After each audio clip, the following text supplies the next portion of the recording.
చేయి జారిన తరుణం తిరిగొస్తుందా?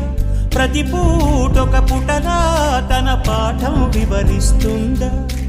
మన కోసమే తనలో తను రగిలే రవి తపనంత కనుమూసిన తరువాతనే పెను చీకటి చెబుతుందా?